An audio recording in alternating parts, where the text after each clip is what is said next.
ये जो मनुष्य जीवन है, मना खष्टान इंद्रियाणी प्रकृति स्थान कर्षति, जो मन 5 ज्ञानेंद्रियों के साथ भोगों में जा रहा है और भोग हमें परास्त कर रहे हैं, इससे मुक्त हो जाना।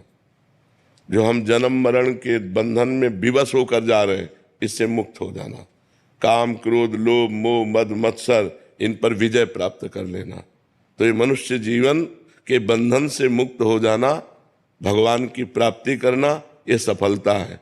और इसका मूल जो मंत्र है वो भगवान का नाम है, क्योंकि उसी से बुद्धि शुद्ध होगी, उसी से पाप नष्ट होंगे, उसी से आपको आत्मबल मिलेगा, तभी आप इस मार्ग में चल पाएंगे। तो प्रेम मूल यह नाम है।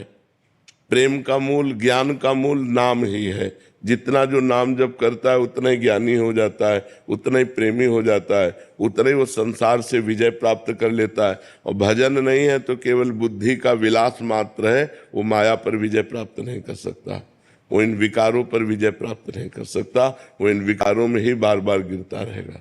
समझ पा रहे हैं आप? नाम जप की चाह कैसे प्रकट होती है? नाम जप से ही हो जाती है। जब हम बार बार नाम जप करते हैं तो हमारी चाह भी नाम ही प्रकट कर देता है।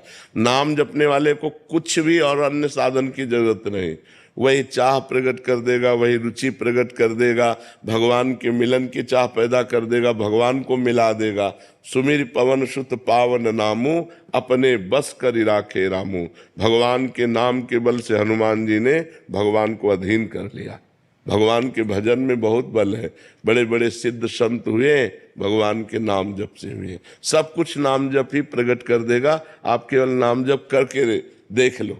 इस जन्म में एक नियम ले लो कि मैं भगवान का नाम जप नहीं छोड़ूंगा, फिर आप मिलना, देखो आपका परिवर्तन कितनी जोर का होता है। सब ठीक हो जाएगा, सब ठीक हो जाएगा। अरे समझो, हम बार बार उदाहरण देते हैं